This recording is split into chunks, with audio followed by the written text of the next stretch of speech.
Yeah, I got a dream, I'ma just chase it. They can say what they want, I'ma let them say it. Boy, I'ma do me. Boy, catch me doing me. I say, you know where to find me. Catch me on my grind. You can handle yours, boy, I'ma handle mine. Yup, Hey guys, welcome to my channel. Today we're doing a question and answer. So I did a thing where I asked people who follow my channel on Instagram to go ahead and DM me questions about my trip. And I am really unorganized, so I haven't already decided which ones I want to use. I think I'm just going to use all of them, and it might end up being a part 2 video because it may be too long. I haven't written them down. I'm just going to actually look in my Instagram DMs for them. And yeah, before I start, I just want to say thank you to everyone who I met when I traveled. I just want to say, like, all my friends in SA, to Zim, to America, to the air hostess in Qatar. She's my best friend as well. No, I'm kidding. But yeah, thank you guys so much for like those who I stayed with, for visiting you guys. You guys were all great. Shout out to like Rue's family, the Nkomos. Shout out to the Mutizwa. Shout out to Auntie Nyasha and her family. Shout out to the Simukais, the Gorimas, my tete, obviously, everyone. There's so many people. The list can go on. All my babies that I saw: Tabani, Tanya, Darlene, Tahila, Adele. All my little kids who've grown up. I love you guys so much. And if it wasn't for you guys, just like welcoming me, it wouldn't have been the trip that I wanted it to be. So I'm just really, really grateful. I'm really grateful to God for protecting me. Traveling alone is not easy, especially at the time I was 17. Well, at the beginning of the trip, I was 17. So yeah, but God held it together. I want to thank my dad for funding, and yeah. So thank you guys, because y'all made this trip amazing. So we're gonna start off with my homie. I think she said she wants a shout out. I'm not sure, but either way, she's gonna get a shout out. Okay, so this person is Itheiel. Itheiel Simukai. I love you, bestie. And I'm gonna put her YouTube in the description. Guys, go follow her. She's all about like ending human trafficking. She's just amazing. She's awesome. This video is going to be really long. I can see already. Okay, anyways. Okay, she asked me, we want to know which city was the most fun. And she said, obviously, Dallas was to answer the question in your video. Okay, which city was the most fun? Dallas. Because in Zim, I was there for a lot of reasons. I had paperwork that I needed to do. I needed to visit family, Amphik as well. So it wasn't an opportunity for me to just relax. Same thing with Dallas, though. I didn't really relax because there was so many people I had to visit, but it was all fun. It was all fun. I wish I could have done more. There was so much stuff, but it was definitely the funnest like part of the trip. And as for SA, I was really there for a short time. So SA could have been good as well, but I was there for a short time. What restaurant did I miss the most?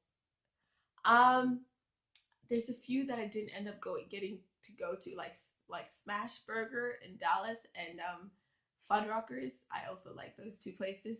But what restaurant that did not disappoint me when I finally ate it was Whataburger and Chick-fil-A. Those two places did not disappoint. Taco Bell kind of disappointed. I was like, why did I miss this so much? It was good, but I was like, it's okay. Um, but yeah.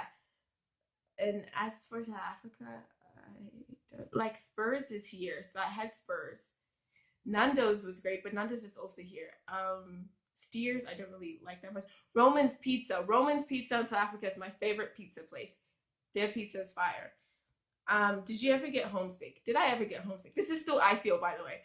Um, yes, no. Towards the end of the trip, the last days when I literally just like had come from the US, and then I literally landed in South Africa, and then that night I went straight to my friend's house and I surprised her, and then I slept at her house, and then the next day I got picked up from Manu and Hazel, Jaricha, shout out right there. And they picked me up and I hung out with them. And then the next day, it was just really a lot of people, and I loved it, but I was tired.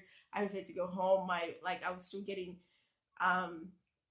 like my time zone and whatever, jet lag and all that. So by the last week, I was low key ready to go. And I wasn't even like homesick. You know, people say tea. I don't really drink tea, but it's water, so I'm gonna just like sip this water. But you know how what was I gonna say?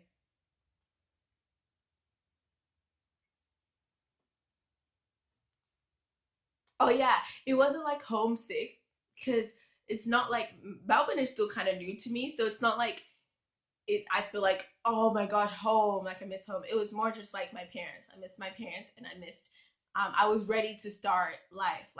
I had been in transit for 3 months where I wasn't working. I wasn't doing anything with my life. I was literally just like having fun with people.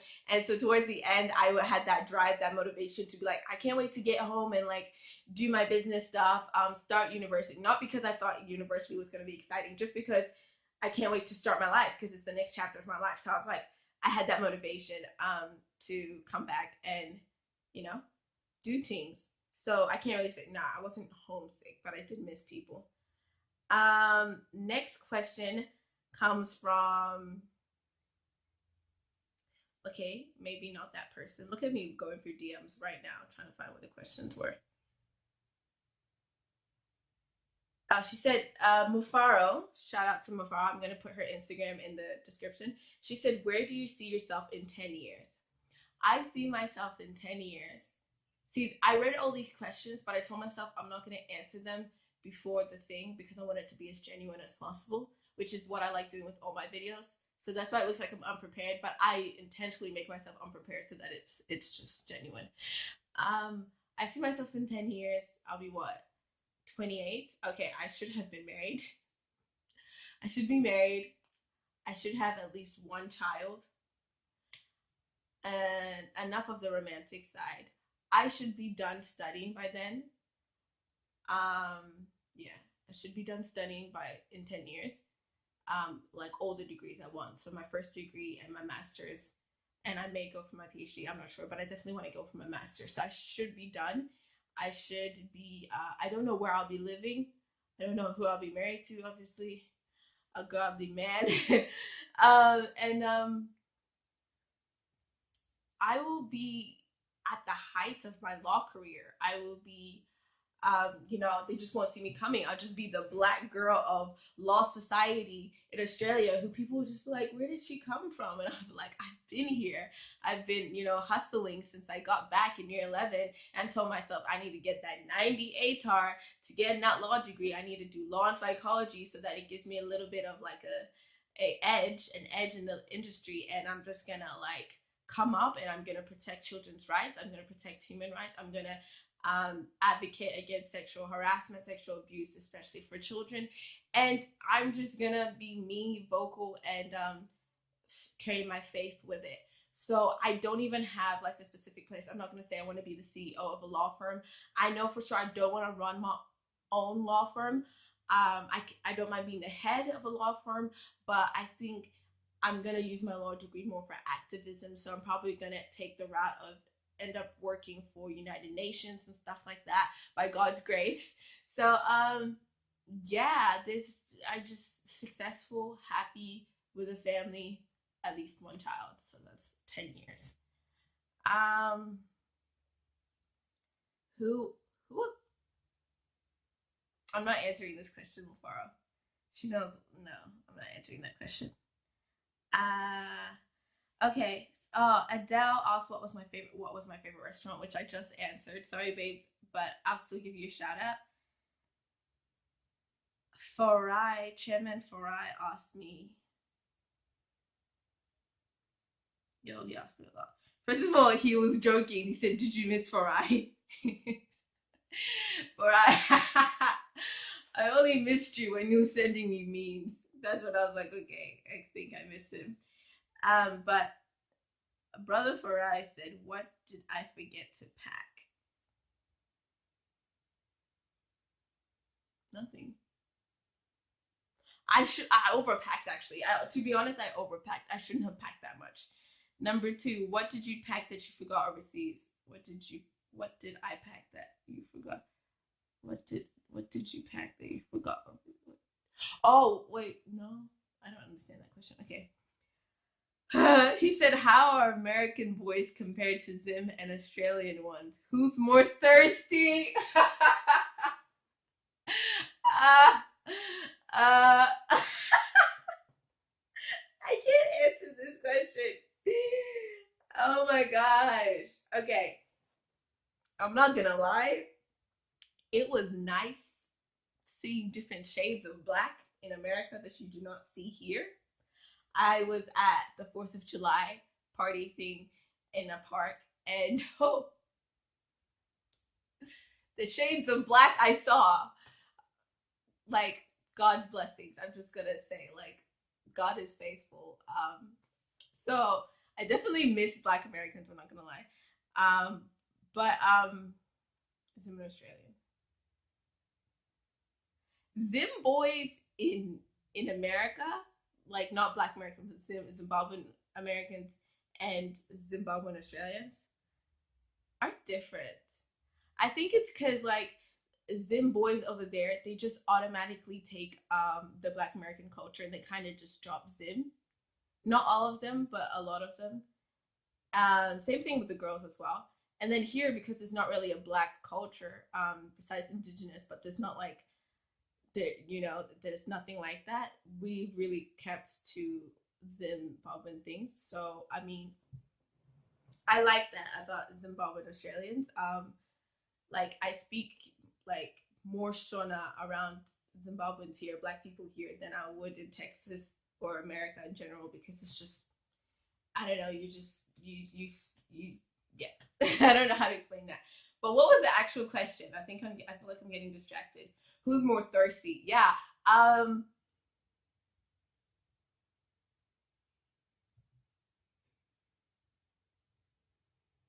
I don't know. I don't. Black Americans aren't thirsty. I mean, the ones I came in contact with, the guys, they're just more like direct.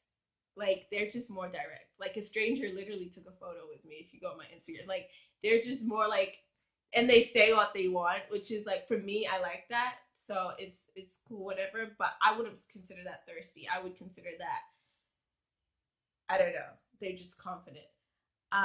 But yeah, for me, the most thirstiest ones are actually in Africa, not in Australia or America. The thirstiest ones are the ones that you when you're walking down the street in South Africa or Zimbabwe, and they're like, "Hey, sister, sister, sister." Like, no, that's thirsty. So yeah, that's my answer for that question. Um, what would you do differently? What would I do differently? I probably I probably wouldn't have. Not that I expected so much. I think I did it. I probably wouldn't have. I think I could have managed my time a bit better, even though it was really hard. I think I did a good job already, but I think I could have done better um, in Dallas because there's so many people that wanted to see me, and there's so many things that I wanted to do, and I didn't get to do a lot, like see my old homes or my old schools. I was there for like 5 weeks, and I didn't get to do that. So that I think I also would have soaked in things more because of I was on the move so much. It was just like I spend one night with this person. It's like great and all, but it's never enough. So I guess maybe it would never be enough. Even if I got more time, it was just never gonna be enough. Like it was like 6 years to make up in 5 months. So 5 months, 5 weeks. So yeah. Um yeah, I can't really say I do too much different. One thing that is the same in all countries. One thing that is the same in all countries is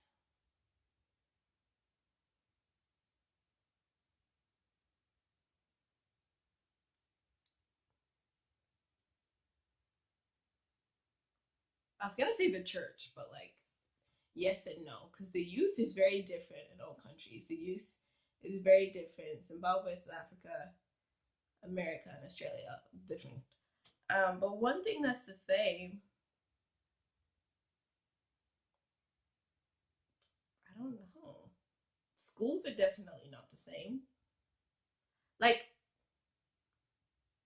the culture is definitely not the same.